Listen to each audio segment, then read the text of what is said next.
Thank you everyone for being here. The time is now 6:15 p.m. We will call the meeting to order. So at this time, I'm calling to order the open session of the April 29th, 2025 meeting of the School District of Hartford Joint 1 Board of Education. If I could have a roll call of board members in attendance. Here, present. Here. Here. Here. Here.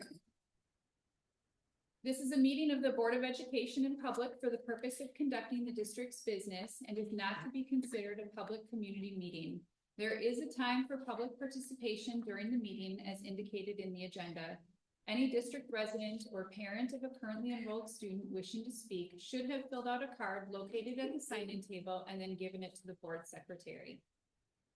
At this time, if I could have everyone please rise so that we can recite the Pledge of Allegiance together. I pledge allegiance to the flag of the United States of America and to the republic for which it stands, one nation, under God, indivisible, with liberty and justice for all. At this time, I'd ask us to consider approval of the agenda. The agenda notes the board's mission that they will support our community through dedicated governance, leadership, and stewardship so that our students achieve. It also states our values and expectations as a board in governing our meetings. The purpose of the agenda approval is twofold. The first reason is to verify that public notice has been given according to state statute 19.84. Ms. Hoffman, has the meeting been properly noticed? Thank you. The second reason for approval of the agenda is to consider tabling an item or to rearrange the order of events. Is there a motion to approve the agenda? I make a motion to approve the agenda. I'll second. Thank you. And can I have a vote? It's not a roll call. All in No. favor? Aye. Aye. Aye. All right. At this point in time, we do have two board members who are either brand new to the school board or have been recently re-elected. And so while they have already taken the oath of office officially, we would like to reenact that for you today. So if I could please have Mr. Gronbeck and Ms. Schrunk step up here to the front and face the audience. And you will be reciting the oath of office. So if you could please raise your right hand. And no, we'll have you say it together, but I'll have you take turns for your name. Okay, so I state your name, Ms.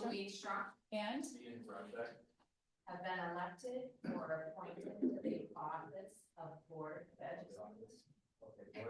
In the school district of Hartford, but have not yet entered upon the duties thereof, swear that I will support the Constitution of the United States and the Constitution of the State of Wisconsin, and I will faithfully discharge the duties of said office to the best of my ability.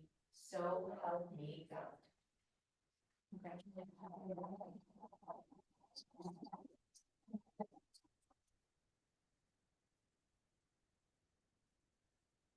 okay.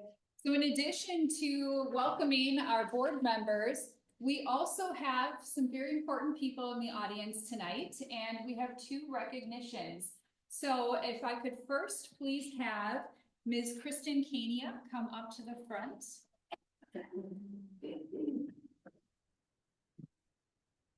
Kristen is this year's support staff member of the year. You can come and stand by me. Okay. Yes, I'm going to give you this because it's heavy and I don't want to hold it. Okay.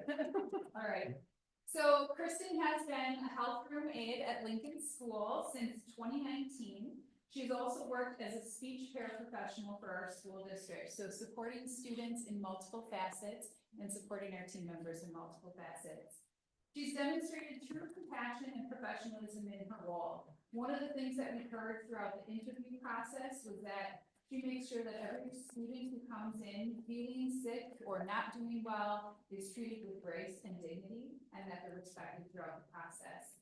She also makes sure that they feel comfortable and can take some scary moments and make them fun. For example, when kids lose their teeth, she has created the little treasure box for them to pull out of. So she has been listed or noted as a quiet leader whose impact resonates throughout the building. She also did some things that supported the team, not just students. She updated passes, forms, and notes electronically, which show her ability to create a strong team environment. She's displayed dedication, not only by organizing all of the donated clothes in the health room, but also often by washing them herself. So thank you, because I know there's that home smell, right, when you do your laundry at home. So that's very nice. She continually goes above and beyond. She also obtained 2 care kits through Colgate, which included toothbrushes and toothpaste. And so you can see she's actively contributed to the culture that our students experience at school, but she's also done the same thing for our staff members. She's organized the Youth Bend Food activity as well as holiday dress-up days, both of which have helped to build a sense of community among the team members at Lincoln School. Her efforts make students and staff feel safe, welcome, and valued, not only in the health room, but throughout the school. And so, Kristen, we just wanted to thank you and congratulate you on being the support staff member of the year.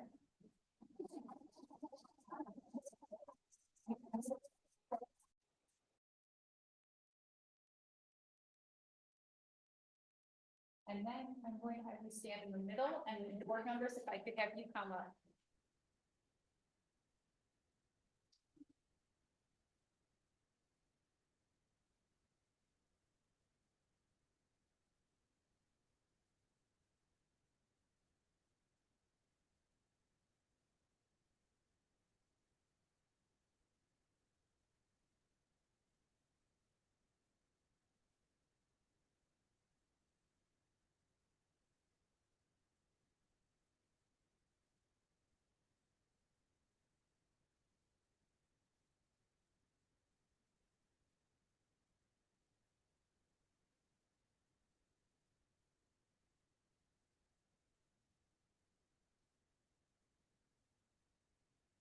Of the year. So Heather, can you please come to the front? Once again, heavy. So Heather is one of our teachers over at Central Middle School. She specifically teaches reading and supports our students. And Heather, we had so many wonderful things to say about her. And one of the neat things for me to learn was when we went through this process, we learned that Heather truly is passionate about her content area, which we should be as teachers. We should always be passionate about it. But she lights up when her kids light up. And she has done so much to make sure that she brings a love of literacy to her students. She reads a number of books over the summer and year round, so that way she can get to know her students and their interests, and then help engage them in reading and literacy, especially if there's someone who maybe wasn't drawn into literacy prior to that. And so those were one of the big things. But when we talked about that, she talked about working with students to improve their reading skills and making sure that they feel not only supported in literacy, but also as educators, we know that if a student is going to learn, they need to feel cared about. And so that's one of the things that came through in your application, is that students in your classroom feel seen, supported, and they form lasting connections with you. And that goes and speaks volumes about you as a teacher. One of her great examples of compassion is the Boost Box project that she facilitated with her class. Together, students brainstormed ideas to create a way they could boost their mood. They brought in their personal containers and added items to help boost their mood if they were having a tough day.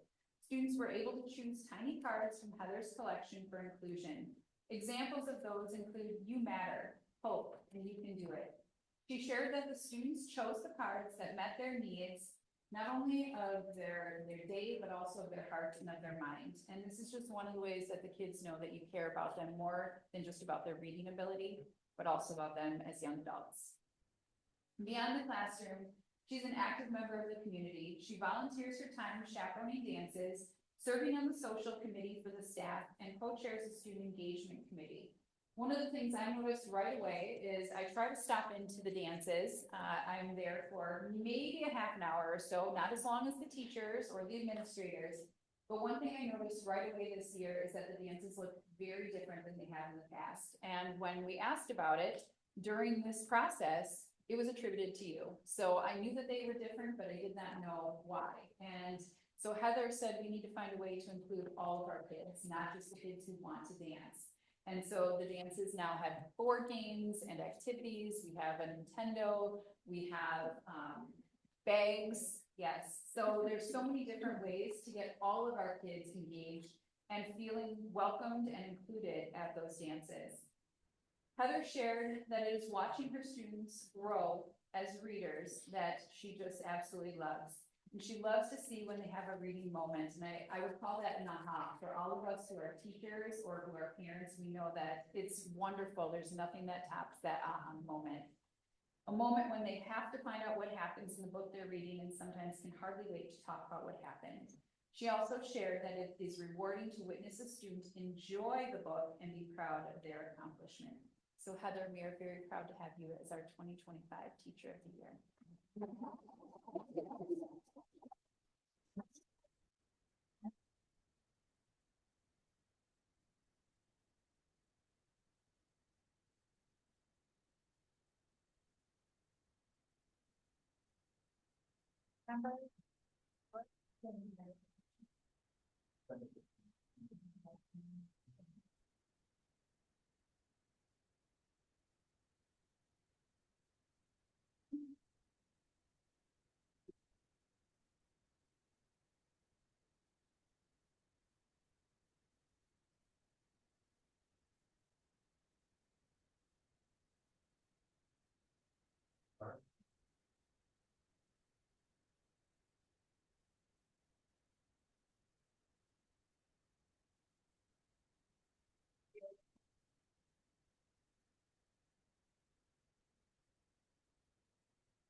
The next person I'd like to recognize is Mr. Mark Murphy. If I could have him come up to the front.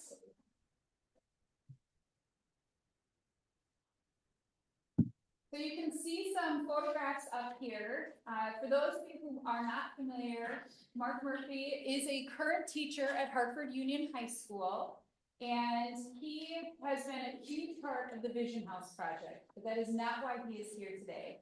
We have Mark with us today because he brought his skill set and his passion for students and for learning and just for giving back to the community here at Central Middle School. And so out of tragedy, from a couple of years ago, one of our assistant principals passed away, and we as the school district, especially a core group of teachers over at Central Middle School, worked very diligently to find a way to honor that individual. And out of that was born the idea for an outdoor classroom.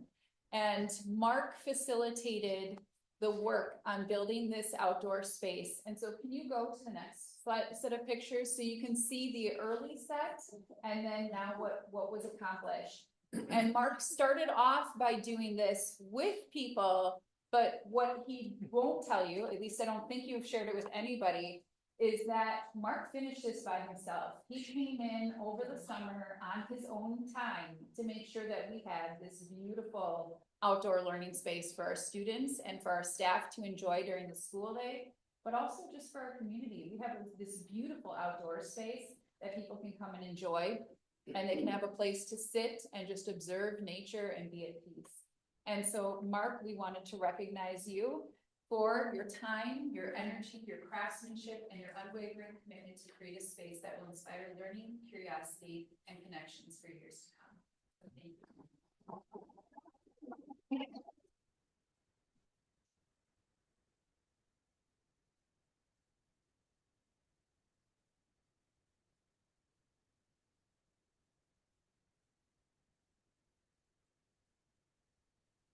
Just want to make a point, this was not on my own, I had a fair amount of work in it by myself, but I need to recognize other people. Yeah, we started on a day of service, or that was kind of our meeting with the students, but I want to point out that I had former grads that came on a Saturday, Jameson During, Braden Mookie, Willie Foyt, who came on Saturday to help, additional students that helped, both in school and over the summer. Connor Ford, Nate Weber, Gavin Hoffman, Trent Schmidt was a big help. My wife Jessica Murphy, who's familiar in the Joint One District, was there. My daughter Danielle, probably put the most time aside from myself over the summer. Rick Romansky, who was a retired teacher from West Dallas, who also subs at the high school. And then Andrew Murphy, who was who helped design the deck and renderings came in and for time too. I apologize that it did not end when it was supposed to. I know we were shooting for John, you asked and at the opening ceremony when it was gonna be done, and it obviously didn't hit the end of the school year. It was a lot of work over the summer. Danny really helped me to recognize, kind of in the spirit of Ms. Rose, of why we were there. And as hard as it was to spend that much time, it really helped me and my daughter to reconnect. She moved in from Virginia this summer around the 4th of July, and the time that we were able to spend on the deck is exactly what Andrea would have wanted, is that connection and that relationship piece. And I look at all of that with the volunteers that I just read off, and it's in that spirit that that deck was completed. So it's not just on me, but I know that the sun was shining, some days really, really shining on that dark deck, but her spirit was definitely there with us.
Material there. It's like, don't need it. A lot of it, Was it? yeah, but the teaching staff that put the project together, they got a lot of donations from Side Lumber and other places. Well, the plan to keep building, it's the. Yeah, the cost to us is very minimal. Even a small deck is like. And we have Seven. one final award. 10,000. It's bittersweet because the person who, Mr. Cannon will be talking about momentarily is not able to be with us this evening. However, it would be a lost moment if we didn't at least talk about this individual. So, I'm going to call up Mr. Hanlon to talk about Ed Chitoka. And while he's making his way up here, I wanted to share that Ed, who is a volunteer over at Lincoln School, was nominated for the Bert Grover Child Advocacy Award through the state of Wisconsin. So it's part of the Wisconsin School District Administrators Association. And while he did not receive that award, we felt very strongly compelled that he was a noble candidate, and so we wanted to make sure that he was recognized here at our home school district. So with that, I'm going to turn it over to Mr. Hanlon to share. Yeah, I think, ever been at Lincoln's, Veterans Day celebrations, you would have seen Ed there, or Mr. Ed, as he's known to staff and students alike. Ed has been a volunteer in the district for over 20 years. So he started off as a crossing guard. I used to see him down at Five Corners quite a lot of the time. He would come to our meetings with Dr. Smiths and the rest of the crossing guards, eat a bunch of donuts, not say anything and leave. Love the guy to death. He wishes he was here tonight. He has surgery tomorrow. He said he still could have made it. So no, go have the surgery. But that's it in a nutshell. He's worked with our English language students. He has done a lot of work with literacy in our younger grades. So he'd come in a wheelchair. I'd go out to the car, the umbrella, wheel him in and wheel him out. He never ever wanted to miss a day. During the pandemic, we set up Google Meets that he could do with kids. There are kids in the middle school who still know Mr. Ed. There are definitely kids at the high school who know Mr. Ed. Everywhere he goes, he says he feels like a celebrity. And he says that this district has given that to him. I disagree. I think that's just how he is as a guy. as a veteran, he's extremely proud. And again, he nearly missed out last one due to ill health and made his way to the front row, of course, being Ed, in the front row. But we're just thrilled that he's part of our life at Lincoln, and that he feels that we've given him a real mission in life. And we're sorry he didn't get the award. We thought we'd written some pretty strong recommendations for him. But he didn't get it, but we're just rapt that he was part of that process. We're hoping he can be here in May. He's got a bit of an uphill battle with health to get here, but he says he'll be here. He said, told the boss that he'll make it, so he says he'll make it. But we did want to recognize him tonight. There's just a lot of very special things that he brings to us. We feel we've learned a lot from Ed and his wife, and just the spirit that he brings, the happiness that he instills in children. It is just something to behold. For somebody that's not an educator, he says, I'm not an educator, I'm not a teacher, but we keep telling you, you are, and you are. So we're really thrilled that he's part of our fabric of Lincoln, and he's thrilled to be part of the fabric of the district. So very happy to be up here to talk about him, because he's an absolute gent and a legend in that.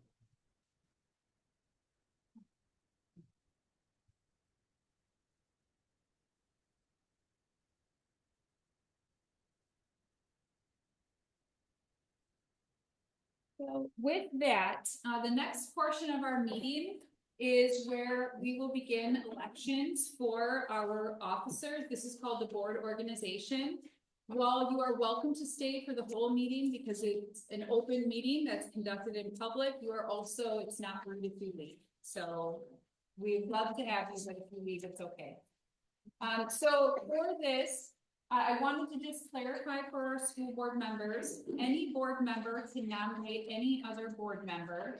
There is no need for a motion or a second, just recognition from the individual who's being nominated, where they can either accept or reject that nomination. And I will be asking for nominations 3 times. That does not mean, this is my sad joke that I use all the time, that does not mean I'm unhappy with the quality of the person nominated. It is statutory. I need to call 3 times for elections.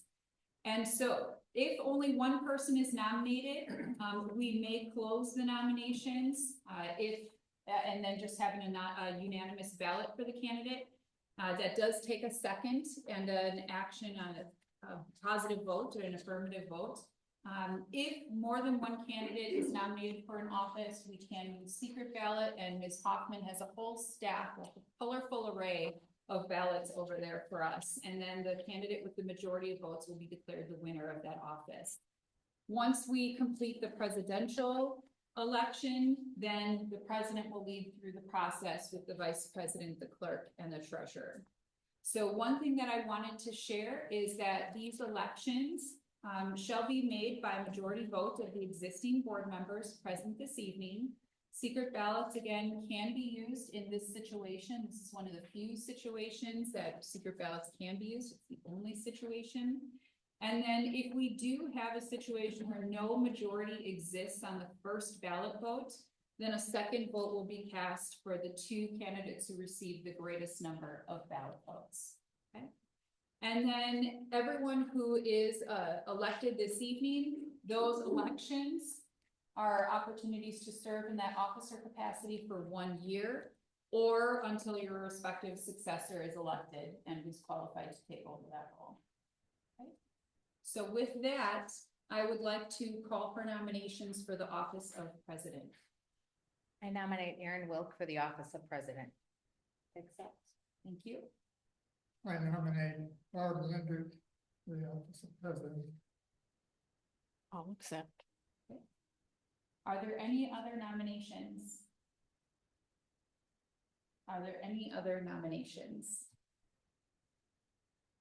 Okay. Then, if there are no other nominations, we will go ahead and Ms. Hoffman will pass out the ballots for you. Our presidential ballots are blue or turquoise. They each have a 1 at the top, indicating that this is the first round of voting. So if you would please cast your vote.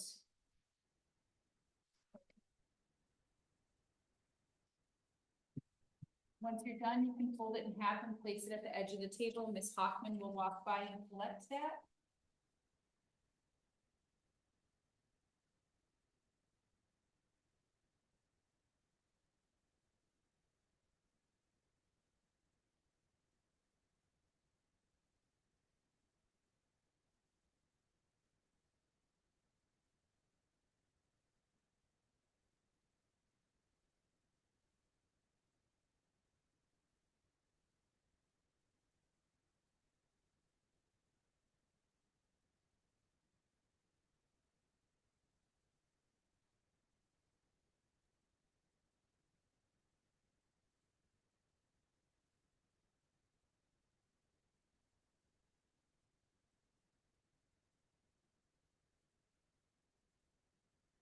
There are 2 votes for Barb Linder and 3 votes for Ms. Wilk. That means that Ms. Wilk, I'm handing the gavel back to you and you can continue the rest of the elections. Thank you all, and I'm excited to serve another year. This time I'm looking for a nomination for the office of Vice President. I would now like to nominate Louise Shrunk for the office of Vice President. I accept. Are there any other nominations? Are there any other nominations? Are there any other nominations? Then. You can just unanimously decide to. Do I need a motion to approve Louise Shrunk as Vice President? A motion to approve Louise Strunk as Vice President. And a second? I'll second. All in favor? I Aye. Any opposed? Louise. Congratulations. Moving on to the office of clerk. nominate Barb Linder for the office of clerk. I'll accept. Are there any other nominations? Are there any other nominations? Are there any other nominations? I'd like a motion to, go ahead. I assume that no board member can serve on 2 offices. I'm sorry. No board member can serve on. You couldn't be the clerk and the treasurer.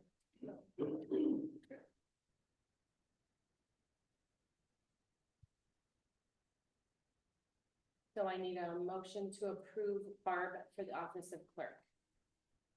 A motion. Motion to close nominations for the clerk of Board of Education and cast a unanimous ballot for Barb Linder with ministerial duties of the clerk delegated to the board secretary. A motion to. Am I reading the same thing? Okay, I'll motion to close nominations for the clerk of Board of Education and cast a unanimous. Or vote for Barb Linder with ministerial duties of the clerk delegated to board secretary. I'll second. All in favor? Aye. Any opposed? Motion carries. Thank you, Barb. And now for the office of the treasurer.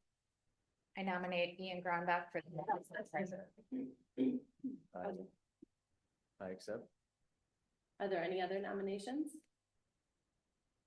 Are there any other nominations?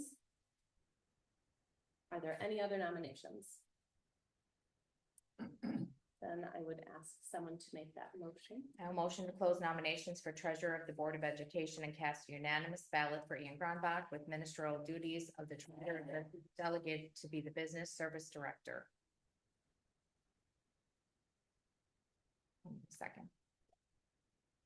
Second. Thank you, Sorry. Barb. All in favor? Aye. Any opposed? Motion carries. Thank you, Ian. Our next order of business is appointing a WASB delegate and an alternate. Louise has done a fantastic job in the last couple of years attending WASB and reporting back. I would like to appoint Louise Shrunk as the WASB delegate. Accept. And I'd like to appoint Barb Linder as the alternate. I accept. Thank you. Moving on to item C, which is a resolution authorizing the designation of public depositories.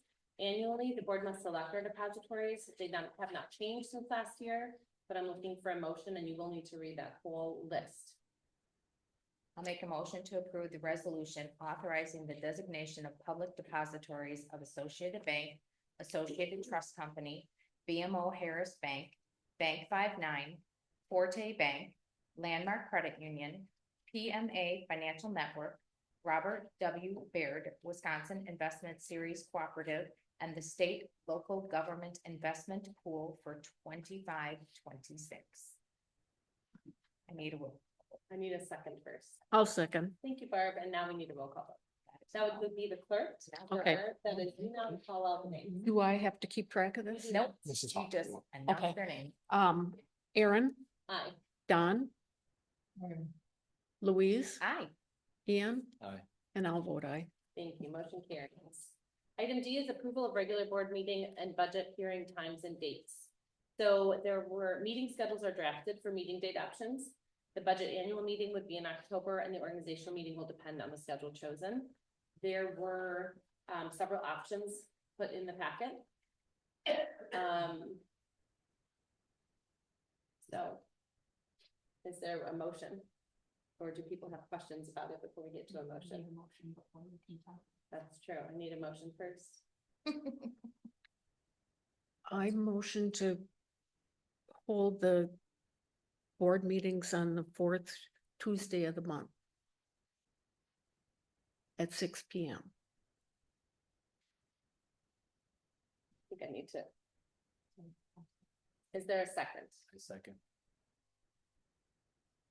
And now you can talk and Okay. hash it out. So just to remind everyone, there are 3 possible schedules that are included. The first one is listed as option A. That is the 3rd Tuesday of the month. Okay, that is a change from our current schedule.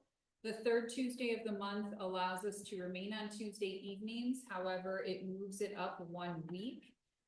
That does help us with months like December and March, where oftentimes we have to move board meetings anyway. You can see that there are questions on October and April because we wanted to verify when the annual meeting occurs. That does need to occur late in October, so there are a couple of options there. The second one, option B, is to remain consistent with our current board meeting schedule. However, there are 2 options. So Ms. Linder, I appreciate that you shared which option you were looking at. We had a 5 p.m. start or a 6 p.m. start. The motion has been made and seconded for 6 p.m. And then option C was to move the meetings to Monday. I will tell you, speaking as someone who actively works to meet with you, prep you, and prepare the packet, that Monday is listed as C for a reason. It is my least optimal choice. It makes it very difficult for our administrative team to put things together and then for me to convey information to. But those are the 3 options that we have. I have been one proponent of requesting the Monday meeting, primarily from a family life perspective of when kids are at home and when they're not. And so I was a proponent of Monday. I also do have another commitment that I have to be aware of for dates. So that would also affect which Tuesday of the month I could meet. But Does the 3rd Tuesday conflict with that? I need to just verify. No, I think it's 2nd and 4th. So 3rd would work for me, but for me, the family life was the request for Mondays. Just because then it's not an issue. I also have Tuesday conflicts. And if we go with Tuesday, the January date would need to change because that is the start of the convention, and I would have delegate assembly Tuesday night, so I would not be present for the board meeting. So I'd like that date then changed to reflect to maybe the 4th or that Monday. But and I know Tara usually presents, so I don't know when her presentation is that week.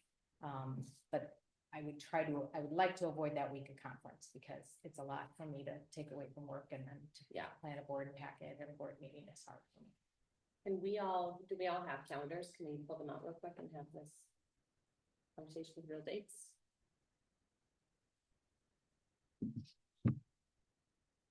And also I see, and I think Terry, you mentioned this to me, but I'm not sure if the other board members had this question. The May 13th date on all of them is because of a structure change for next year.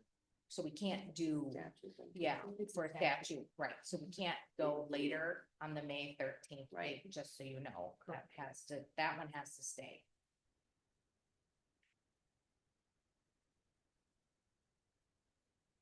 What are thoughts on having it on a Monday from the rest of the board? Well, Mondays are okay with me.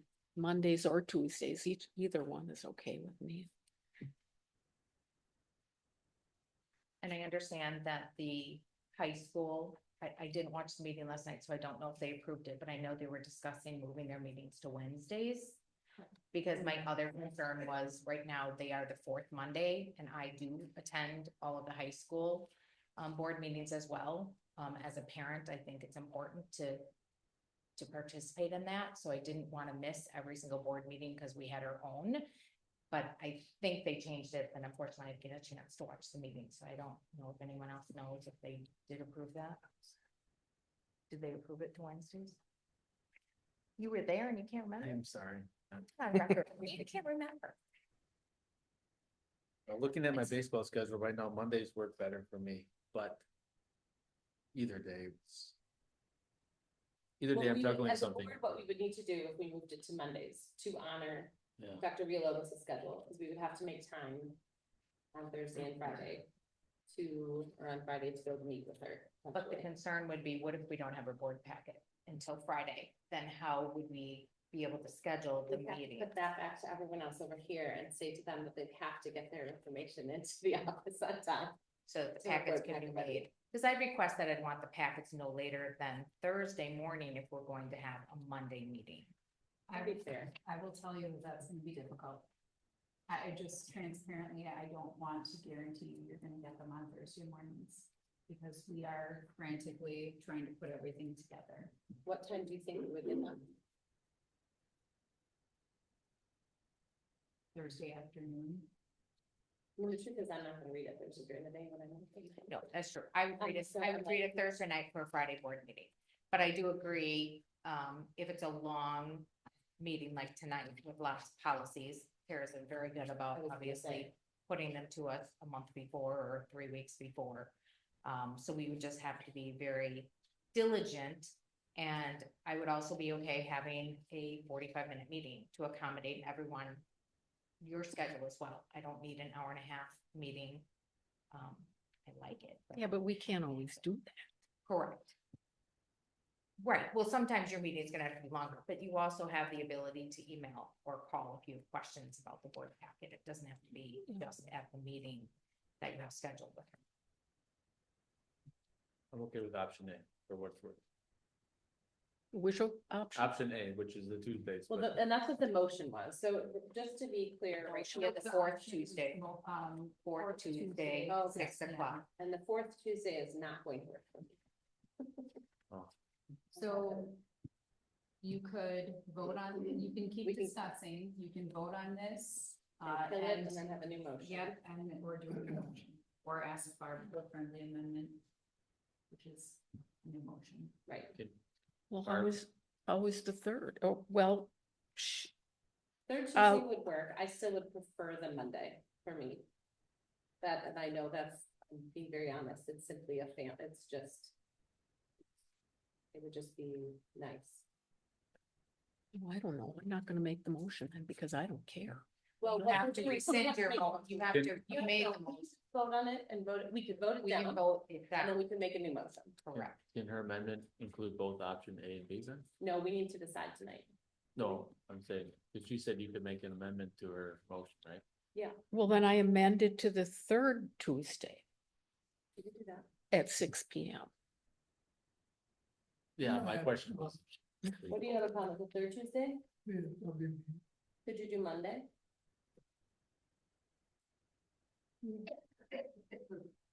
Normally, yes. Okay, Okay, So Barb, You you were can't the do Thursday original night. motioner, Mhm. so you have to decide if you want to change your motion, or if you would like to stick with your motion, have it voted on, and if it does not pass. So then you I motion can to- amend it a third time? If Okay. you'd like, you didn't. Well, just then- second then this. I'll- I I'll- need Somebody to second you. I will amend it to the, I didn't hear which Monday, Option C. The third There's Monday. only one the Monday. third Yeah, there's only Monday, one. I'm It's sorry, actually the fourth I Monday. apologize. third or fourth? It's the fourth Monday, option Option C. C. Still at Okay. 6 p.m. Fourth Monday,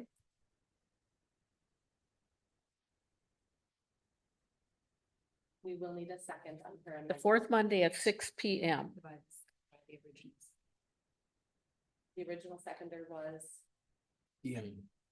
I second, You're comfortable with the change in the motion? yes. Works for most people.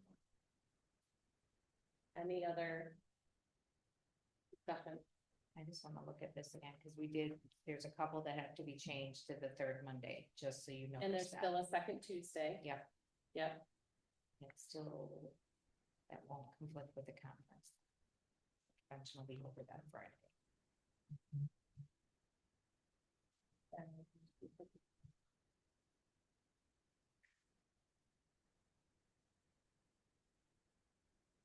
Do we have school on that November 24th? Do we know when Thanksgiving is? Sorry. no. There. Yes, yes, we have school. We don't have That- school on Wednesday, that's a Thursday, Tuesday. Friday. The 24th is actually a Tuesday. And we have school, when's Thanksgiving? Is The it early? 25th is the date would be. Thanksgiving is the 26th. So it would be the Monday or Tuesday before that. It's listed as. So a they have school Tuesday, on Tuesday, but they're off Wednesday, correct? They have, Our kids do not have school on the 26th, 27th, and 28th. We do have school on Monday, the 24th, and Tuesday, the 25th.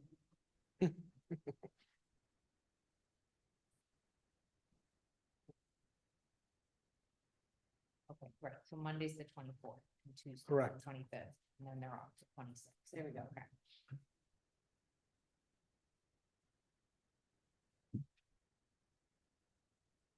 we have a motion and a second for the fourth Monday at 6 p.m. Except as designated. Except as the dates are designated. Which include May 13th, August 18th, and December 15th. Correct. Any other questions, conversation? Yes. Voice vote. Or no? Then I don't have to. Thank you. Then I just need all in favor? I, Any opposed? Motion carries. Okay, we're to item 7, which is our citizens delegation to be heard. Were there any citizens to be heard tonight? There were not.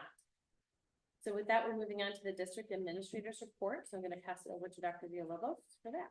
Okay, thank you very much. In the essence of time, I'm going to indicate that the legislative updates are included there for you.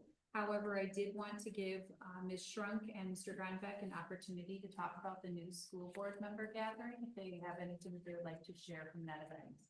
Yeah, I took Louise and I went down there. The main thing that I took away from there was that they're gonna make available all their library of learning is gonna be free now. So it's before you had to pay for it, which talking to Louise afterwards, it'll be a big help for any school board member to be able to access that for free. But it was good to know, it was good to hear about just the generic things as this office or this position holds, just the open meetings versus closed meeting sessions and how to interact with appropriately with any negative or positive feedback from the community, and just how to keep your emails and texts and everything confidential. So that's basically the highlights of the night. Good. Thank you for going, both of you. And I would say also just a reminder, to board members, they also are doing a whole series of legislation where you can learn more. They have 7 sessions that are also free on their website, and if you take them, you get points towards your WSAV pins and levels of service. So those started this week. I haven't watched any yet. The first one is available, and then every week they're gonna have one. They also have, the capital chat still every Friday. And that's also a video that you can watch where they give highlights after the video has been done that following day. So you can read the bullet points of what's going on in legislation for Wisconsin right now too. So I encourage you all to pay attention to that because obviously we're in a budget year for Wisconsin and there's a lot going on. Thank you both. Then the last thing that I had in terms of board updates is I did have a link to additional development opportunities if you are interested. Are you comfortable? Yes. Staff Appreciation Week? Okay, I cannot believe that we're almost to May, that May is here, not next week, but this week. And so next week is Staff Appreciation Week. We have breakfast designated for each building, 3 days next week. Board members, some of you helped us last year, serve breakfast and make breakfast. So we will be at Lincoln School on Tuesday. We will be at Central Middle School on Wednesday, and we will round out the week with Rossman on Thursday. So if any of you are interested and available, please let Ms. Hoffman know, so that way if we do have 3 of you volunteering on the same day, it's lovely, but we want to post it, so that way we don't have a quorum of the board anywhere. So again, that's next week in the morning hours. And then we also have a proclamation for the school teachers. Would you like to read this? It's for teachers and staff. Whereas the dedicated team members of Hartford Joint One continue to uphold the values of student success, and whereas Hartford Joint One team members remain committed to recognizing and nurturing individual strengths, accommodating diverse learning styles, and fostering a culture of inclusivity and belonging. And whereas Hartford Joint One team members continuously demonstrate support for one another, sharing expertise, nurturing student interests, and striving for excellence. And whereas Hartford Joint One team members prioritize transparent communication to enhance education within the district. Therefore, be it resolved that the Hartford Joint One Board of Education officially declares the week of May 5th through May 9th, 2025 as School Staff Appreciation Week, and urges the entire community of the Hartford Joint One School District to express gratitude and appreciation for all members of our school district team.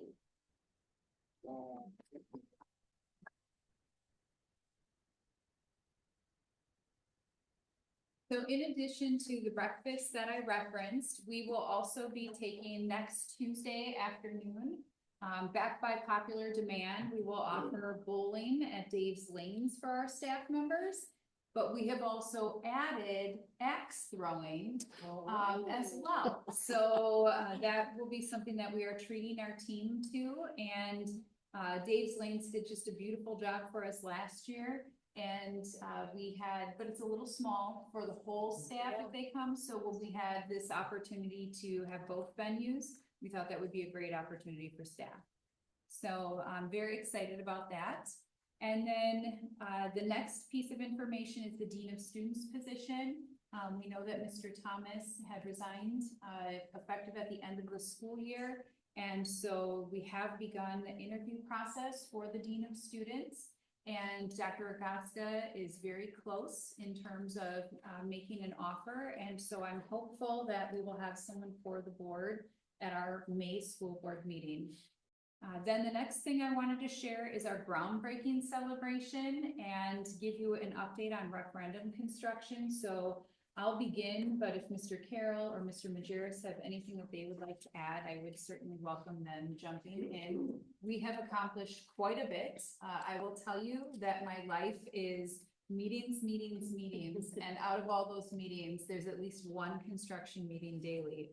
We're always doing something with the referendum, which is exciting. Exhausting but exciting. So we have our groundbreaking celebration on May 15th. It is a Thursday evening. It is at 5:30 p.m. All of you are invited to be there, and I have hard hats and shovels for all of you. So I hope that you will be there. We will have that posted. It will be at Lincoln School outside, and so we are hoping that the weather cooperates with us.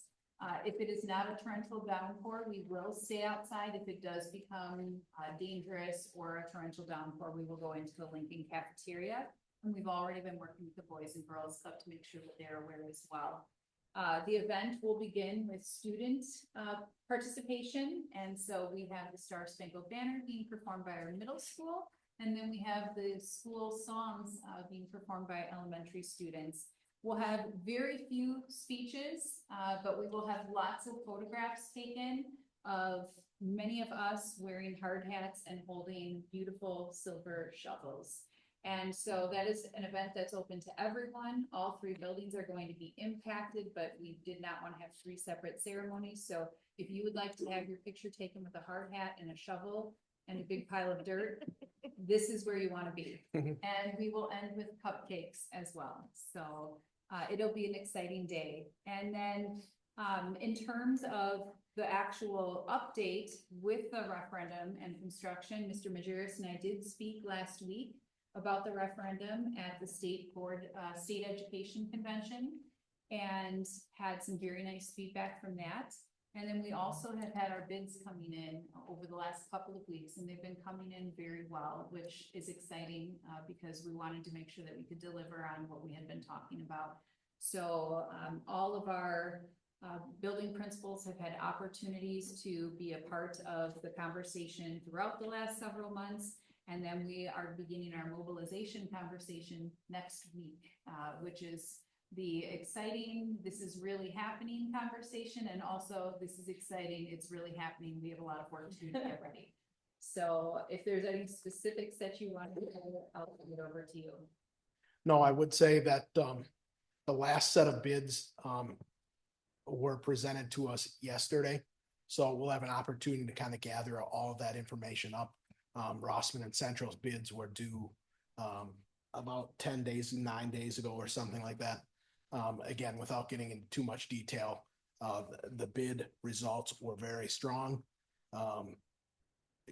Good activity in terms of number of bidders in most of the spots, and again, looking very good from a financial perspective. So we'll look forward to sharing some of that information with you as we kind of get it from Myron and are able to kind of consolidate it all and share some stuff with you. But again, the initial stuff was very positive, and Myron's excited to get started.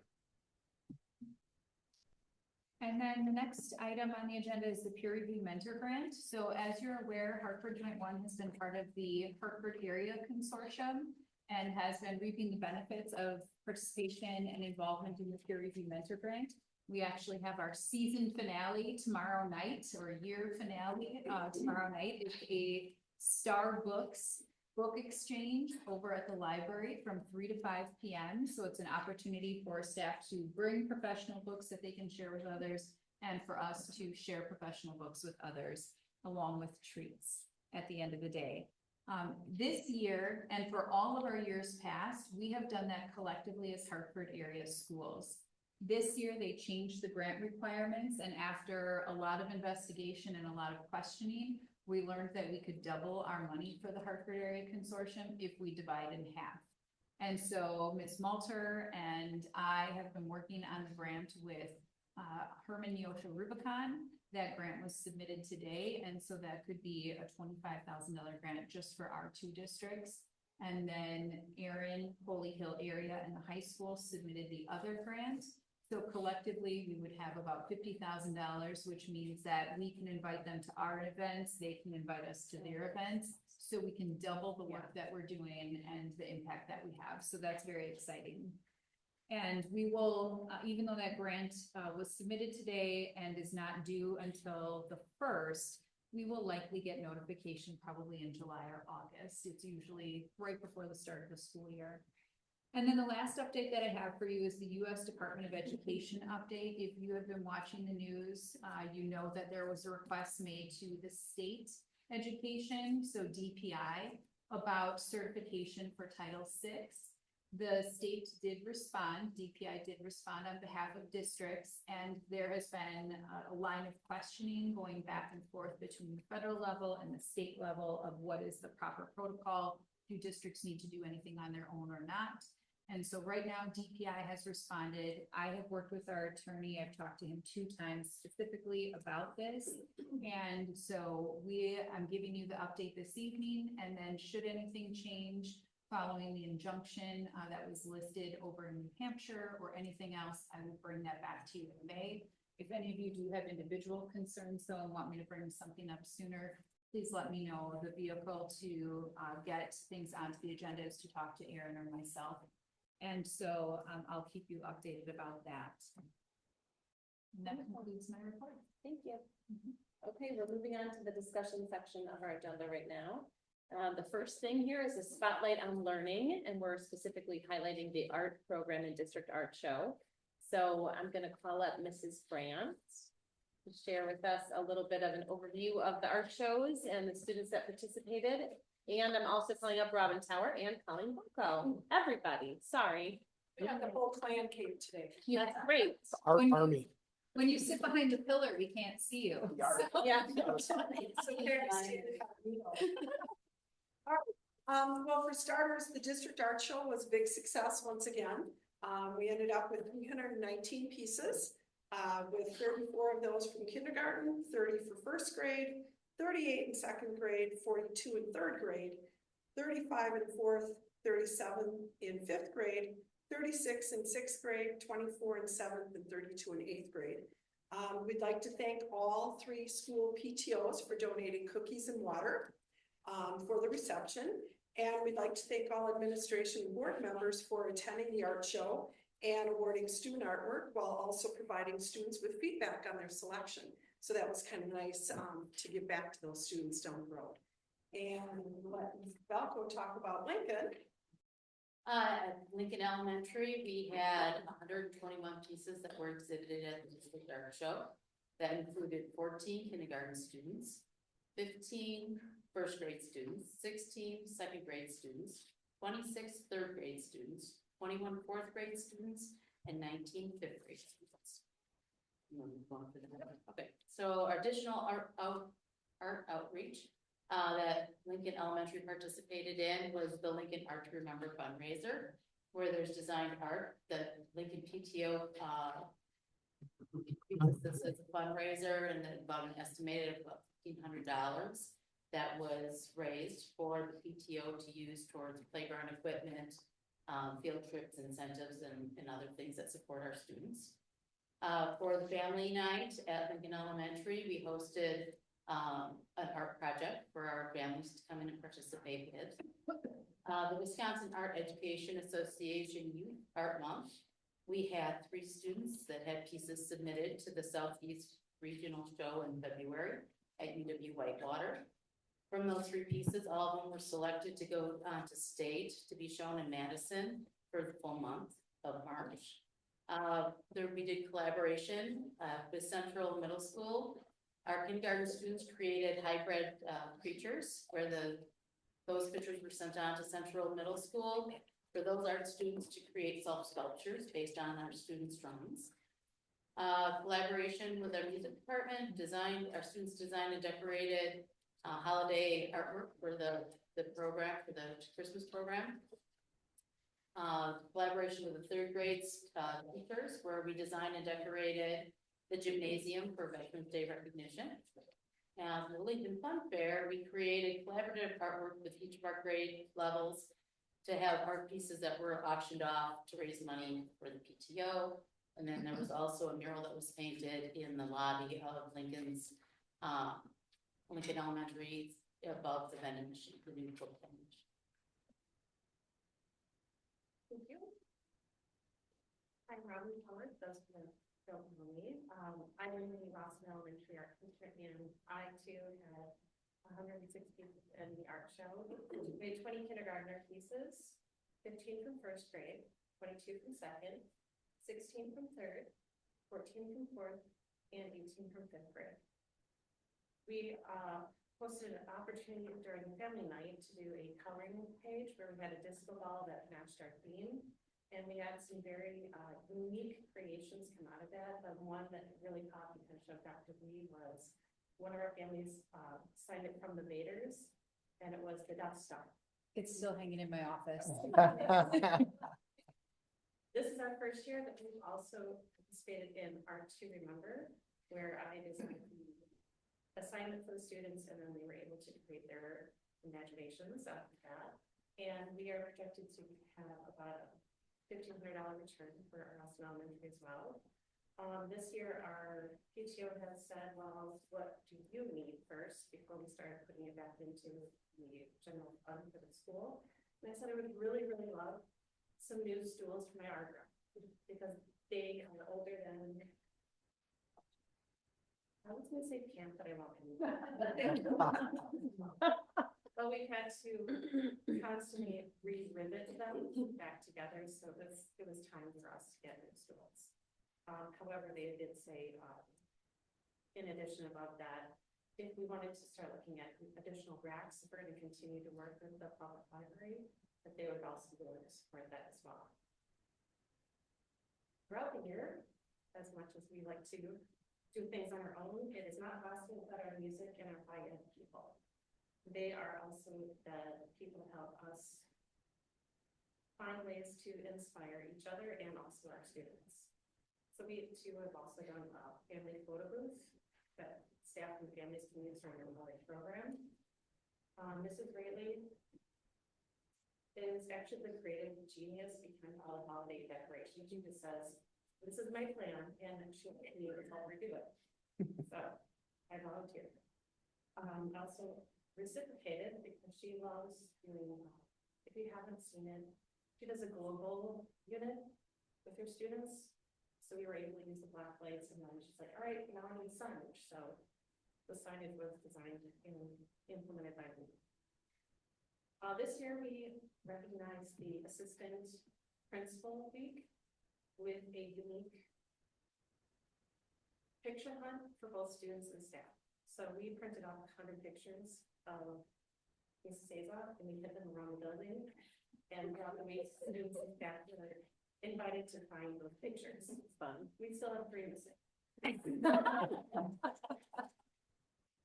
I also worked with Mrs. Rayleigh. We've been continuing to work with a peer mentor program within our building as well. We invite 4th grade and 5th grade students once a week come in and help out with our kindergarten students to help do a peer mentor facilitation and helping transition, especially at the beginning of the year, the kindergartners into what school is and how it can look with a older model besides just a teacher. The additional opportunities that were offered were the conservation poster contest. So the pictures that went up last week from the department on our Facebook was the DNR posters. So those were the students that participated in that. We did the Doodle for Google, the voting sticker design, and I also worked with students to do calendar drawing submissions for our calendar for next year. But I do want to take a moment to say thank you to our Jeff Russell librarian, Vanessa. She did a great job of keeping us abreast about the transition that the children's library was going through. So trying to make sure that they could get their move done to allow us to have our sculptures in the building for the week of our art show. So it was awesome with her. On a final note, I do want to say a bittersweet moment and saying that it's great that I've been able to work with Pam, and that as she transitions from being an art teacher at district, she now gets to be full-time grandma next year. But she says she will come back and help. So thank you, Pam. All right, and then I have for Central, we had 92 pieces in the show. I had 36 6th graders, 24 7th grade, and 32 8th grade students. We helped with the family night as well, and we hosted decorating puzzle pieces and put those all together to create a project that's now hanging in the hallway. I had students create designs for the yearbook, and then 15 of those were selected from all of them, and then the student body voted on which ones ended up to be the front and back covers. I had 75 students create posters for the Lions International Peace Poster Contest. This year's theme was Dare to Dream. And of those 75, 12 were selected. The Lions Club then voted on and selected a 6th grade student, Sela Novotny, and hers was the winner on the local level, went on to the regional level, and didn't go any further than that, but that's okay. The Lions Club did recognize that her and her family at a meeting, as well as I received a plaque thanking me for my time. And all my years involved with helping with that. So that came as a shock. The Wisconsin Art Ed Association Youth Art Month. Again, I did submit 5 pieces to the Southeast Regional Show. And then of those 5, 3 went on to Madison. And I was able to make it down to Madison to see the work on display there. Did make it to the regional show because of musical rehearsal, but that's okay. And the musical, I've had students help collaborate on pieces for that. Some students created fantasy animal masks that are worn in one of the scenes. They also created 2 large sculptures of Timon and Pumbaa that are on display in front of the school for photo ops as well. And then the collaboration with Lincoln, Collins had the students create drawings, and my 6th graders are currently making soft sculptures from those drawings. And on May 16th, we're going to meet up with them and be able to have the 6th graders present the kindergartners with their sculptures. So that's exciting. I had to teach them some sewing skills and threading needles and knot tying, and so that's been an experience. And then in March, to go along with our theme, Make Each Day a Masterpiece, I hosted the faculty meeting and had the staff come into the art room, and they glazed ceramic pieces that were donated. And then when those were all done and the staff all had their chance, all the leftover pieces that then had students come in during their Fun Fridays. And so for the last 2 months, it's been nonstop students coming and going and glazing ceramic pieces. And I think all of them have been very happy with their end products. So I can say that it's been successful. And I think that's all I have. I will just make one comment. This is the first year you guys did the Art to Remember. And as a parent, being able to, so they sent your child's artwork home and you could order it on different things for those at home who don't know. But it was a really cool way to, I was thinking for Mother's Day. So unfortunately, if mom's watching, you're getting a mug with your granddaughter's artwork. She won't. But I just thought it was a really neat way to both honor the students' work and also support the schools and get parents involved to see some of this stuff. So I just thought from a fundraising, getting parents involved perspective, I just really like that idea. So thank you for that. I thought it was really cool. Thank you all for the presentation. Any other comments or questions? I will just say I appreciate always being able to see all the art on display, and I loved knowing how the photography is going because it's a new curriculum for us this year. And to see those photographs, I was like, oh, that's so cool. Like, it was just really awesome to see the breadth that we do. You know, I think people think of art, unfortunately, most of the time as you're drawing something. There was so much creativity. I'm just always blown away. So I appreciate you guys doing that because I think it's really important for the community to see the work that we are doing for our kids. So thank you. Thank you. Thank you. Yeah, you gotta come through. We gotta come through. Good job. Thank you. Thank you. Thank you. Enjoy your retirement, Pam. Thank you so much. Appreciate it. Thank you. Thanks for all of it. And the masks are so cool. You're talking about when they were all fluorescent fun scene. Yeah, see you Friday. Yeah, okay. Yeah. So fun. I assume you're putting on the Lions. Yeah. Otherwise I have to flag Ryan down. My computer's dying. Okay, and so we're on to an administrative report, which tonight is technology services update. So Mr. Braunschlag will provide us a brief overview of the updates. I like that word, brief. Brief. Technology department, we're just getting out of forward season. So the state forward testing students went very well this year. I think all the administrators could agree that this was probably one of the smoothest years we've had thus far. No issues either with our systems or with the state systems that impacted us at all, which was great to see after years of gotchas. Last week, Monday, we installed the new copiers that were approved at last month's board meetings. That went very well. So 3 of those went to Central Middle School, and then 2 of them came here to our production copy center. And from what I hear or haven't heard, they've all been working quite well. So that's good news on us. We were also told by the copier company that they're glad that we put our order in when we did because prices went up recently. So we saved quite a bit by doing it earlier. We've been working the past month or so, getting our new help desk software, configured and ready to introduce to staff. As we near the end of the year and look into summer. So it's been a lot of work organizing our current, assets to start tracking those better in that system. And organize it to make it a good experience for all our staff, students, and maybe potentially parents in the future to use that system with technology issues. Our new phone system is here, and we've been working the past few weeks to get that installed. District office, we've replaced all the phones there so far to do some testing before we introduce those into the classrooms and offices and other buildings. We recently have started working towards enabling multi-factor or two-factor authentication with staff members. So we've been working with scheduling with individual staff members who need assistance setting that up. And we're seeing the numbers grow more and more every day of people who are enrolling either themselves or with our help. So that's very good to see that staff are taking advantage of that.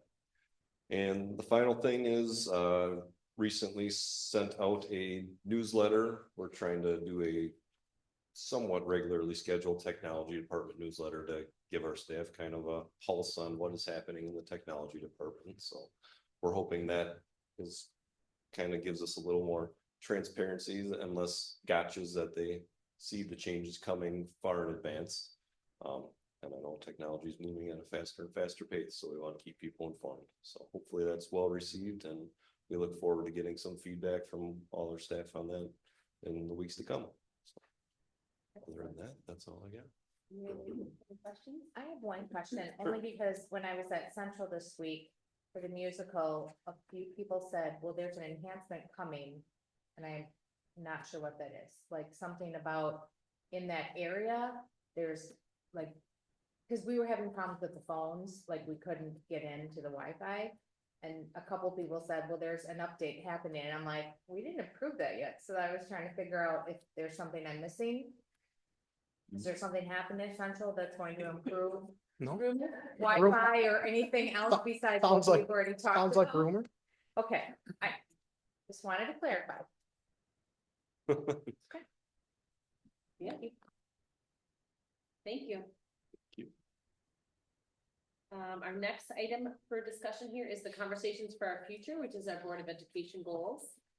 We are sending out a family survey to get family input and feedback in this process, but I have to compliment Dr. Villalobos on how much she's done in kind of getting feedback from multiple groups within the district.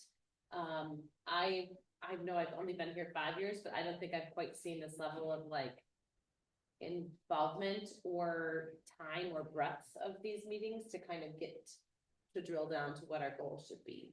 So I was really, if you want to explain a little bit about what you've done, I think it would be important. And I'm also, we're not there yet because we're still sending it to family, which I think is really cool. I don't know that that's ever been done to help get down to our board goals, but I do appreciate the work that's been done to this point.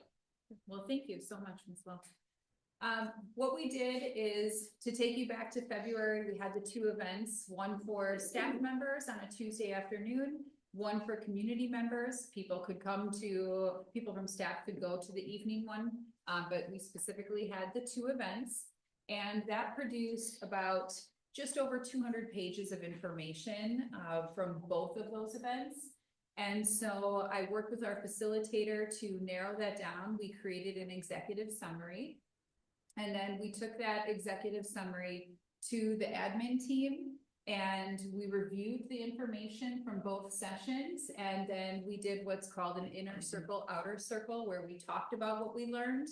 From there, we created our own goals that we felt, based on the information shared from both of those sessions, that we felt captured something that was necessary to bring to the school board.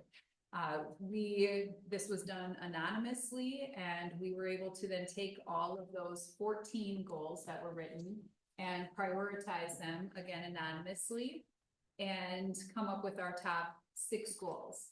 And then the following week, we completed that same activity with all of our PAC leaders across all 3 buildings. So that way they had the same experience, and we had more people there, so it was a line, not a circle, but a line, but the same type of activity.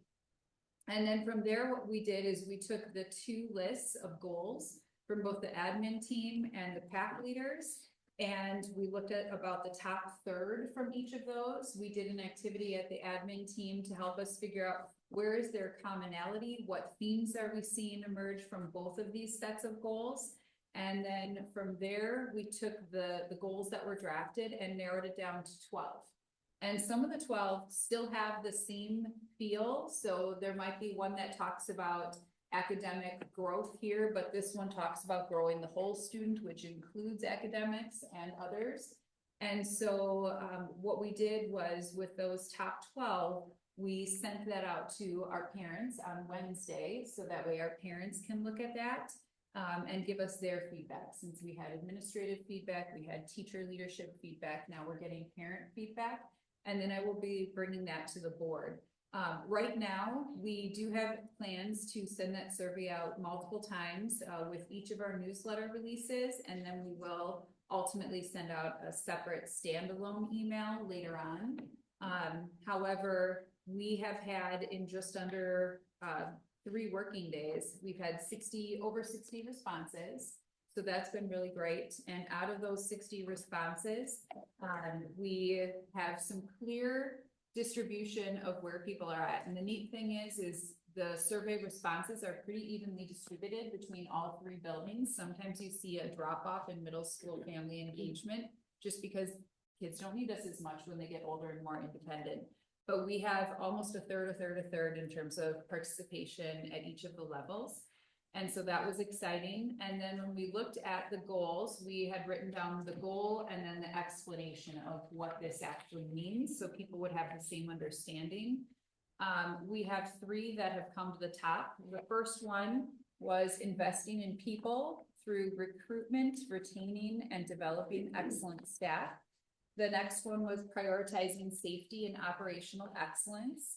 And the third one was developing well-rounded, future-ready students. And so just by looking at those, you can already draw some similarities and some parallels to the current school board goals that exist.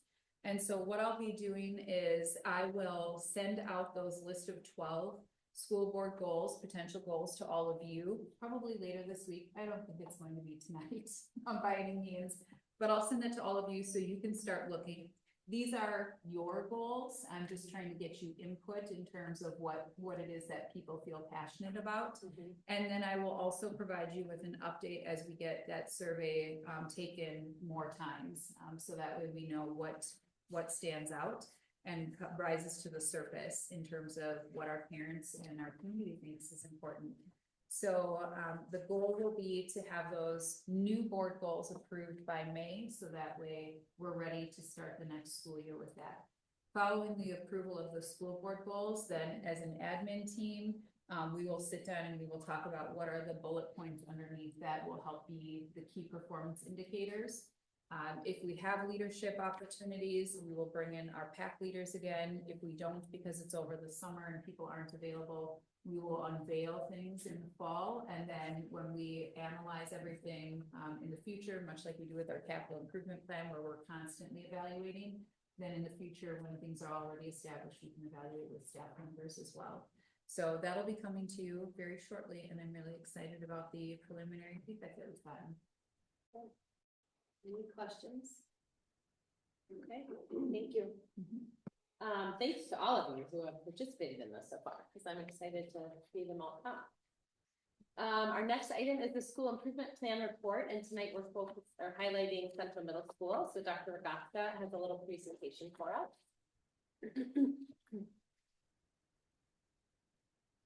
I want you to know that I have it on my computer, so while I'm not going to turn around, I'm seeing it.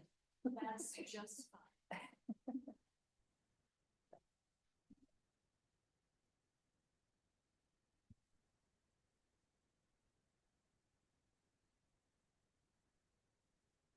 All right, I'm super excited to be here with some of my PAC leaders. 3 of them are retiring, so we thought we'd a couple of them volunteered, so we decided that all of the retirees had to help today. So Mr. Stevens, not retiring. Shar Bourbonnais, also not retiring. She confirmed it again with me this morning. Angie Cleary, Kim Serchuk, and Pam Brandt. So they're all going to share some of the results of our improvement plan. So I'm gonna pass it off to our first person, who is Kim. So what you see up here are our 3 committees that were formed at the beginning of the school year.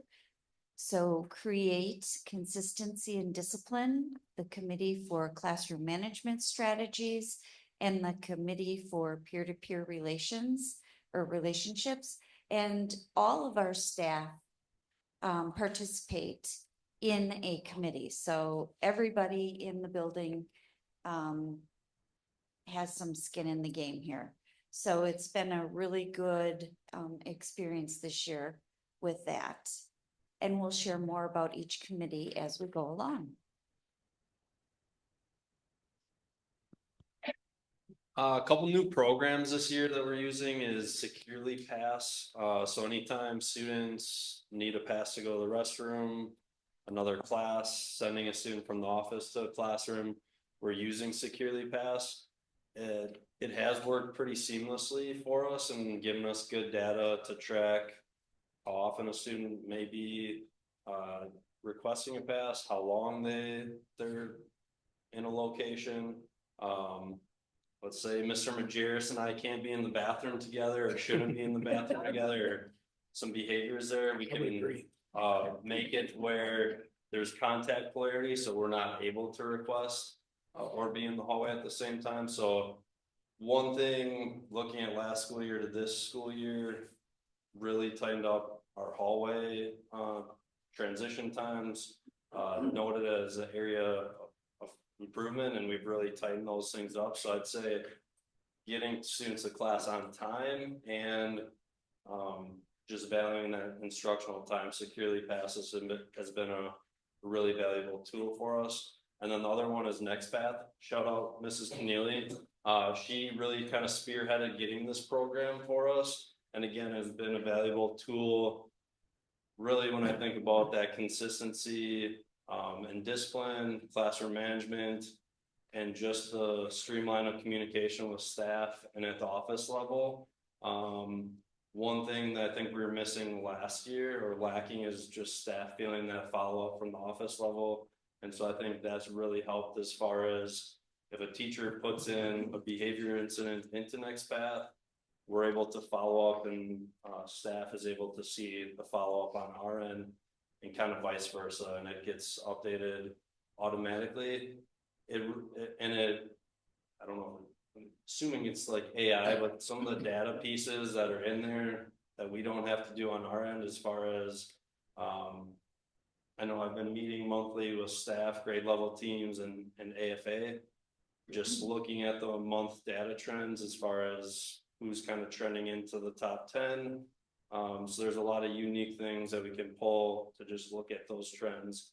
And one thing to note, I know an area of growth and improvement that we really want to hit on for next year is attendance, and addressing chronic absenteeism and trying to get ahead of it. So taking a look at who our students are now, partnering with Rossman and Lincoln, some 5th graders transitioning in, and getting out in front of it on the front end as far as reaching out to families where attendance may have been a concern in the past, meeting them with before the school year, creating some attendance plans to try and get ahead of it before it's even an issue. So a couple new tools for us that have been really valuable, and I think if you ask staff, have been positive this school year.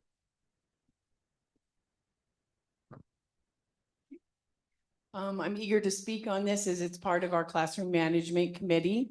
And the first thing you're seeing up there is the CHAMPS chart, which we began the year, pretty much each teacher had it, but geared toward their subject matter or their classroom expectation preferences. So the committee was able to encourage everyone to shore up the definitions for what does it mean, what kind of conversations, what does a student need to do when they need help?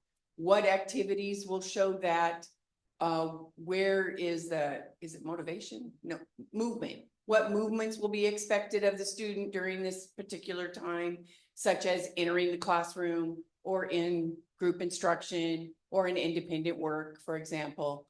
How do they participate in these things and how will they know when they're successful? So now it looks exactly the same in every classroom, and the students are speaking the same language with their teachers, and it has aided consistency in behavior expectations.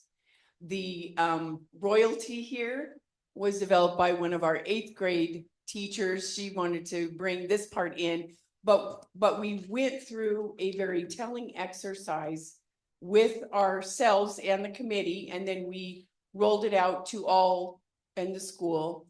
And we said, it is very easy to say that it is the student's problem for the behavior that's in the classroom.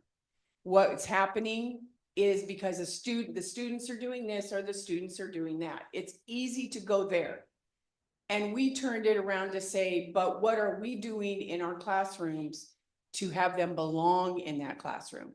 Do they feel they're part of it? Do they feel they're part of, not the decorations, not that they feel welcome, although that's part of it, but it really goes beyond there. It goes to our actions in inviting children to participate in activities, from the expectations, how do we speak to them? How are we responding to their needs? Are they feeling like they belong? So we went through that as in the committee, then we rolled it out to everyone. And then we went back to our teams on grade level and did the exercise together as a team. And then we created a goal for ourselves. What are the top things we came out of that exercise with that we would like to improve in our own classrooms? And we've posted them all up, and we're going to write ourselves little index card envelopes so that when we come back in the fall, we're going to read them together and remember what it was we really wanted to do with our classrooms and get those things off to a strong start. This is the Peace Path, which came up in our BLT meeting when I was teaching 1st grade and kindergarten. We taught students how to solve problems using something called the Peace Path that was through a program called Success for All. If you really want the little video that goes with it, just Google that. There's a cute penguin and a beaver and a bear, and it's very elementary, but they're cute and to the point of, though, seriously, how do you solve a problem? You need to start out with making I statements. You need to state the problem clearly. You need to talk to each other eye to eye. You need to brainstorm solutions together and agree to the solutions to go forward and work that out. And as a result of sharing that little video, we developed the Peace Path posters that are now in not only every classroom, but out in public areas like cafeteria, recess. And then we demonstrated that with the students on how to walk the Peace Path to solve a problem.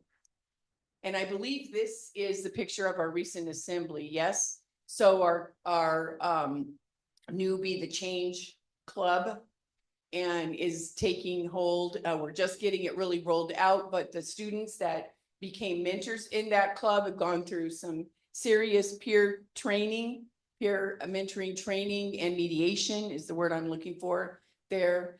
And we're going to see a lot more of that in the future too. So very positive for behavior. Our second goal in our school improvement plan was to be responsive to making decisions that are student-centered. So our first activity in that area was to revamp incentives to include as many students as possible. We provide at each grade level quarterly pop-up parties at the end of the quarter to reward students. We had specific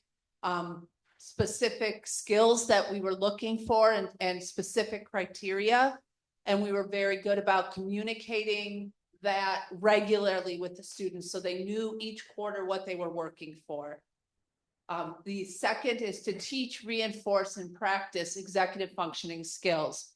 Executive functioning skills include being organized, time management, being able to focus attention, following directions, skills that are vital to success in a classroom, but that we have to teach explicitly to middle school students. It's not something they pick up naturally. And so as part of our Character Strong curriculum, they had lessons, and in January, all 3 grade levels taught lessons in executive functioning skills.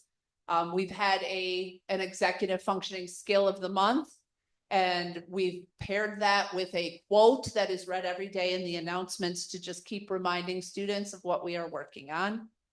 And the third is to increase student engagement in learning. And we've done that through having posters in our classrooms about what engagement looks like, continuing to have conversations with students about that. And then we've also incorporated engagement learning walks where teachers can go and see each other and what they're doing, but someone else is talking more about that. So what you see up here is that every quarter we have a quarterly awards ceremony with the students. We had these in the past, however, we were doing them whole school, where now we're doing them by grade level, which seems to have a bigger impact. The kids really are able to see their peers, celebrate their peers. So we do this during the Wildcat time. Our student council students will read the names of the winners, and the kids stand up and we take pictures and we clap and we celebrate them. And then we usually end the time with a group activity of some sort. So this last quarter, our group activity was a type of escape room with an educational side to it.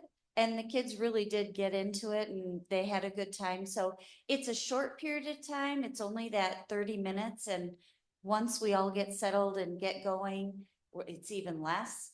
So, but we were able to pull this off. And so these have been really great for the kids.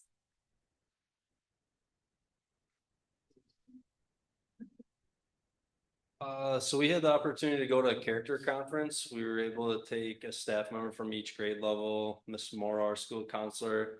And I think this is one of the greatest gifts Dr. Agaska has kind of brought to our team in the school, is really trying to build the culture of being welcoming and belonging to all students, staff included. I know our staff meeting this evening, we welcomed a new math educator for next year.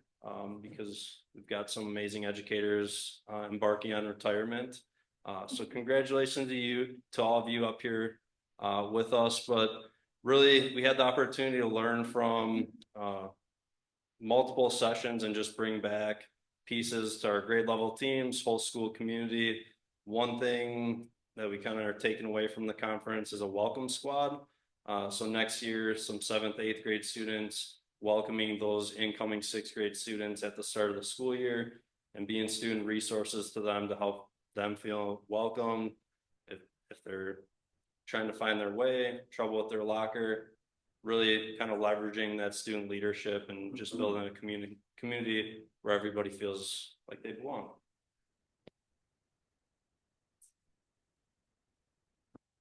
And then after the engagement learning walks came to a close, we had got feedback from all the staff to see what their thoughts were and how can it be improved for next year. And so everyone had to fill in their plus and delta and wonderings. Everyone really appreciated being able to go around and see other teachers, and to see a variety of staff, different grade levels, different subject areas, and so on. One of the concerns is that we only saw it really at the start of the class, and never got a chance to see like halfway through or how teachers closed out sessions or whatever. And so that was something that people were asking about. And then how to set up a way that they could work with their grade levels. And so see other teachers at the other sixth grade teachers seeing sixth grade teachers in, action, AFA teachers seeing their AFA teachers in action and so on. And so that's an area I think that's looking at into the future and ways that they can do that for next year as well. It'll take a little bit more with logistics, but I think overall it'll be successful. And then our third goal was promote fiscal responsibility. And so, all staff had to schedule a one-to-one meeting in the fall. And then in the spring of the year, meeting with Dr. Gatska and being able to kind of talk about their thoughts to start the year and how things were going, and then to kind of do a follow-up in the spring and see where things are at from there. One of the committees that I was on was positive publicity for Central Middle School. And so in the month of February, we had the academic display. And we're looking towards doing, for next year, we're having students design a school spirit t-shirt. And so they're right now coming up with ideas, and then all the shirt designs are due next week, and then the committee will meet the following week and pick a few, narrow it down to like 3 or 4, and then we will have the students vote on one that will then be printed on shirts that can be purchased in the fall for all students to wear, and that way they'll have something for school spirit to wear as well. And then there was team time included during our teams. We had to come up with a goal based on our work with Dr. Dickey and what we've learned, and every team had to come up with some kind of goal that they're trying to work towards, and then we'll continue to work on that next year as well. Some of the work we've also done in teams, we started with a leadership team, building a team compact, coming up with how we all agree to act with each other. And then our leadership team members took that back to their grade level teams and did the same thing. Also during our team time, we've done, and I know we've talked about our work with Dr. Dickey here before, and also our engagement learning walk. So a lot of this is review. But we've done all of our cards, which everyone loves, right?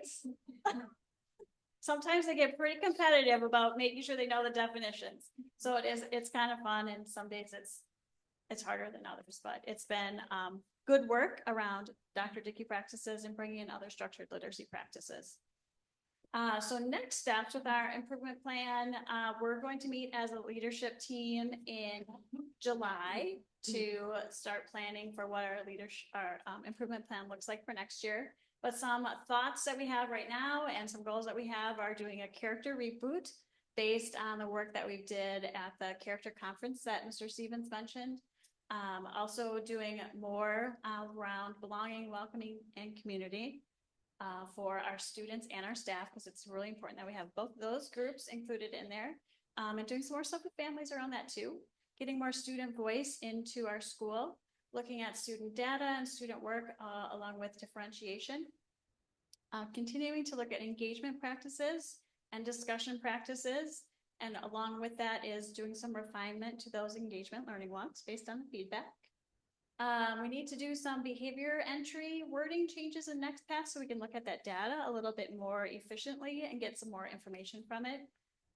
We're working on building some modules for out of school suspensions for kids to do some learning around their behavior when they're not at school. And then refining our peer-to-peer interactions through our peer mediation program and other ideas that our staff come up with.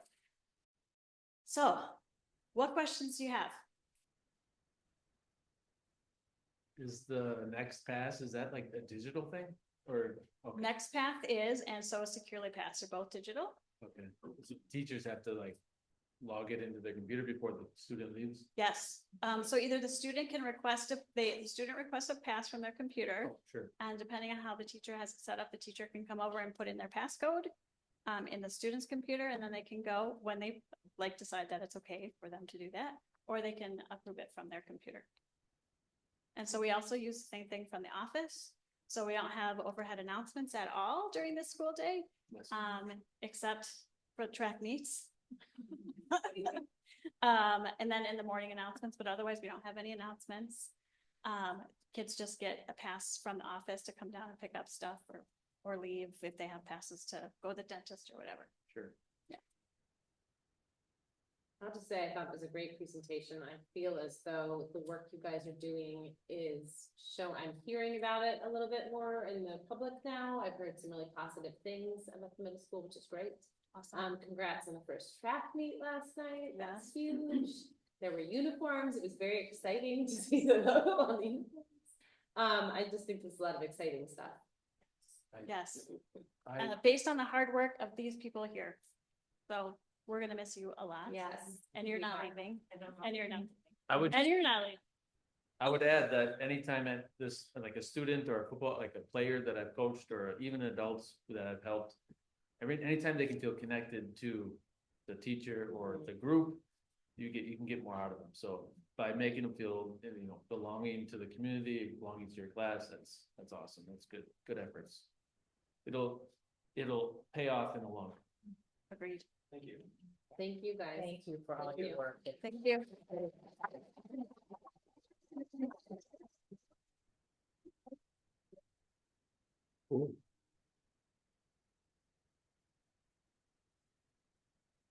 Can we get a picture of everyone? We want to shake hands and get a picture. Let's get a picture. Shake hands first. Shake hands first, Evan. Good job. Thank you. Good job.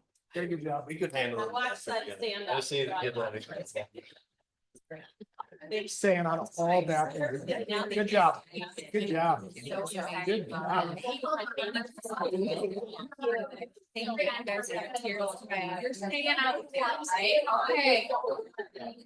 now back up.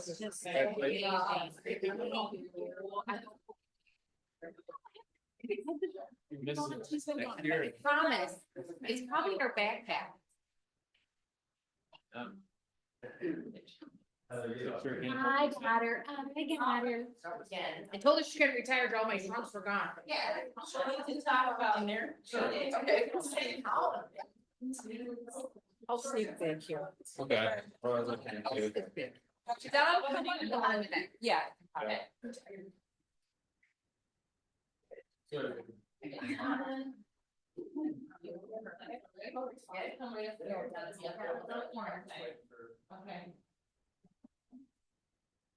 Good for all faces. Take 3.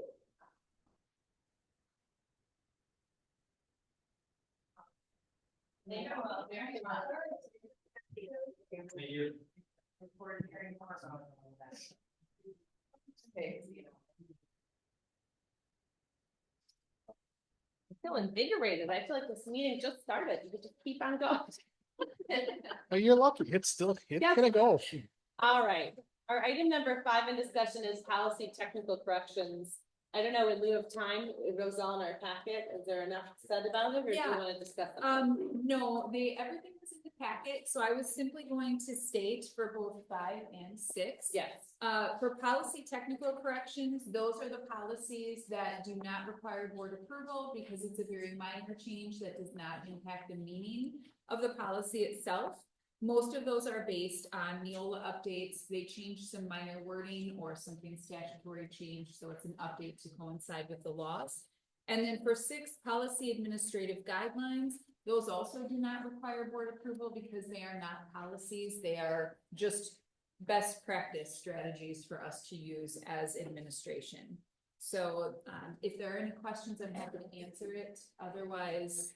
Yeah, that's it. I would like to make a motion to move for policy 8700, which is lactating employees. I would like to move that for action to a future meeting. Are you comfortable with me expanding on that a little bit? Sure. So when Barb and I had our pre-board meeting, Barb had some concerns over this policy.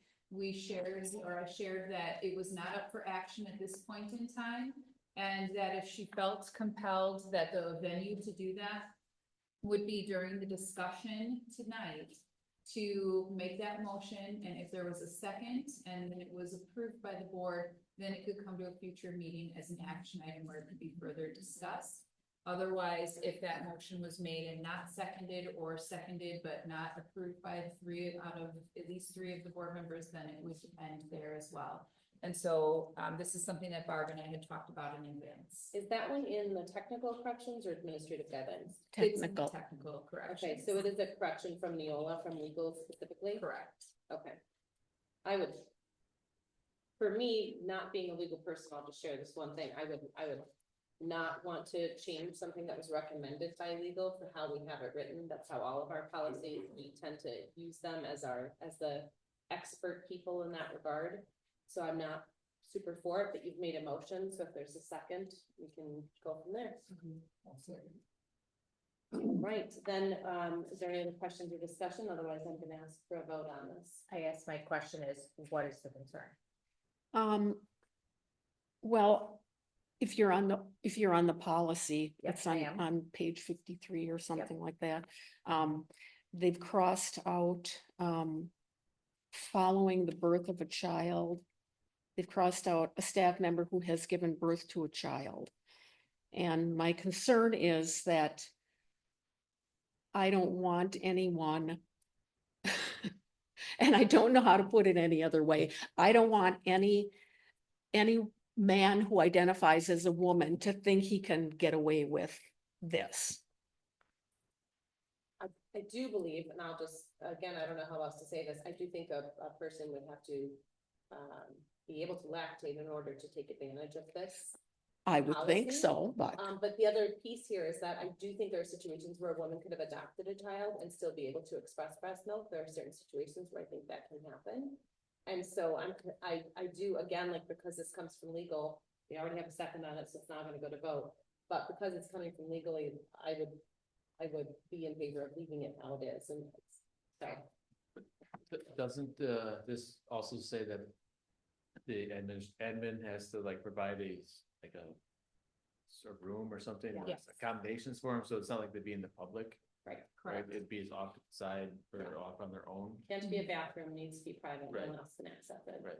Yeah, So there wouldn't be any viewing of anyone doing anything. correct. true, very true. And so again, just a reminder, you are not voting to change anything at this meeting. You are voting to determine if you want to take this to a future meeting to vote on it there. Right now, it's being changed, because it's a technical change. Correct.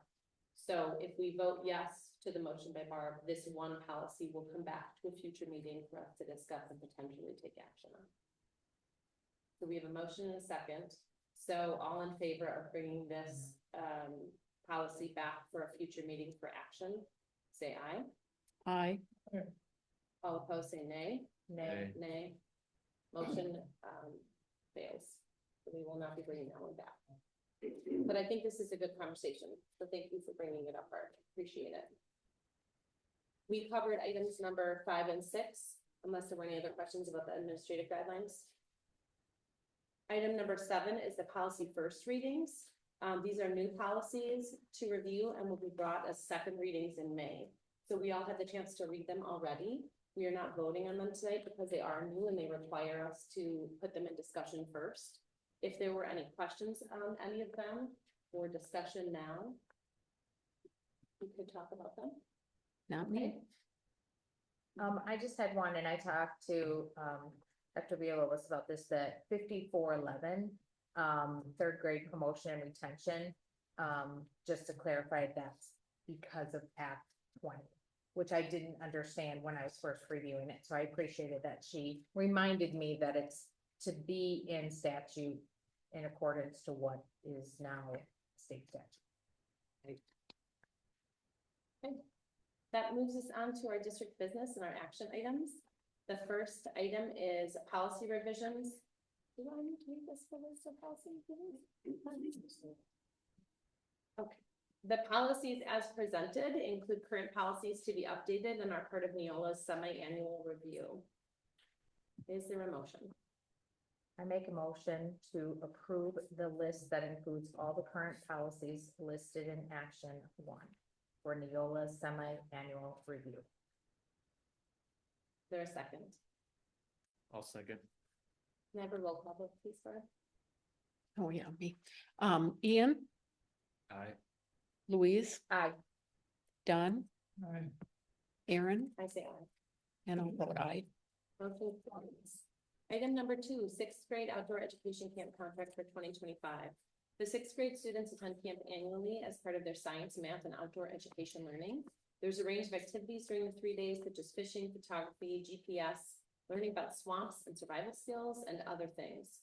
Due to the large increase in price for the day camp and overnight, it was chosen to have the extended day program and not supplied lunches, which will save $30 per student for the trip meals. Is there a motion? I motion to approve the 2025 sixth grade outdoor education camp contract with YMCA Camp Minneconne. A second. Any discussion or questions? There was one question, and I apologize, I don't remember which board member it came from. What time does the extended evening option end at? And that's 7 p.m. for the late night. It was me, and then I also said, can we please do an overnight as a parent? But then we discussed everything as a board member. Have you and been like- to the overnight? Huh? Have you been to the overnight? No, because my older daughter. Well, me either. I chose not to. That base is priceless. I was a chaperone last year, or, yeah, Okay. it was fun, but A long night. it was Okay. very long. Okay. Take off the next day. I was there the next day. Okay. Then I'll ask for a roll call vote. Aaron, Aye. Don, Louise, Aye. Ian, Aye. and I'll vote aye. Motion carries. Item number 3 is the audiology services contract for the 2025-26 school year. The district contracts for audiology services for students who require audiology services within their individualized education plan or IEP or their section 504 plan. As these services are low incidence in the district, it's not cost effective for the district to directly hire an audiologist. The rate increased $2 an hour, and the district has contracted with Gateway Audiology since 2018. Is there a motion? I motion to approve the 25-26 audiology service contract with Gateway Audiology. A second. Any questions? Comment? Roll call vote, please. Louise, Aye. Don, Aye. Ian, Aye. Aaron, Aye. and I'll vote aye. Motion carries. Item number 4, professional teacher merit compensation for the 25-26 school year. The offer exchange included a 0% base wage increase. The recommendation is a 2.95% merit increase for the 25-26 school year for returning professional staff, meeting the set specific requirements, and a starting educator wage of $45,500. Is there a motion? Motion to approve the professional teacher merit compensation for 25-26 school year. I'll second. Any questions? Have a roll call vote. Don, Aye. Ian, Aye. Louise, Aye. Aaron, Aye. and I'll vote aye. Carries. Item number 5, support staff compensation for the 25-26 school year. The recommendation is a 2.95% increase for the 25-26 school year for returning support staff. I'll motion to approve the support staff compensation for the 2025-26 school year. Second. Question? Roll call, please. Ian, Aye. Louise, Aye. Don, Aye. Aaron, Aye. and I'll vote aye. Motion carries. Item number 6, the administrator and supervisory compensation for the 2025-26 school year. The recommendation is a 2.95% increase for the 2025-26 school year for administrators and supervisors. Is there a motion? I'll motion to approve the administrator and supervisory compensation for the 2025-26 school year. A second. Questions? Roll call, please. Aaron, Aye. Don, Aye. Ian, Aye. Louise, Aye. I'll vote aye. Motion carries. Item number 7 is the consent agenda. This includes approval of the minutes, bills, treasurer's report, and personnel recommendations. Is there a request to pull an item from the consent agenda? Seeing none, then we just need a motion to approve it as it is. I'll make a motion to approve the consent agenda. I'll second. Roll call, please. Aaron, Aye. Louise, Aye. Ian, Aye. Don, Aye. I'll vote aye. Item number 10 is board meeting reflection and feedback. There was some included from our previous board meeting, and I encourage everyone to fill out your plus wonderings and Delta card on your sheet before you leave tonight. I always enjoy reading them. And item 11 is adjournment, if I could have a motion. I'll motion to adjourn. I'll second. Ooh, that was Let great. Don have it. Don can have it. He doesn't have any. All in favor? Aye. Adjourned at 8:09. Thank you.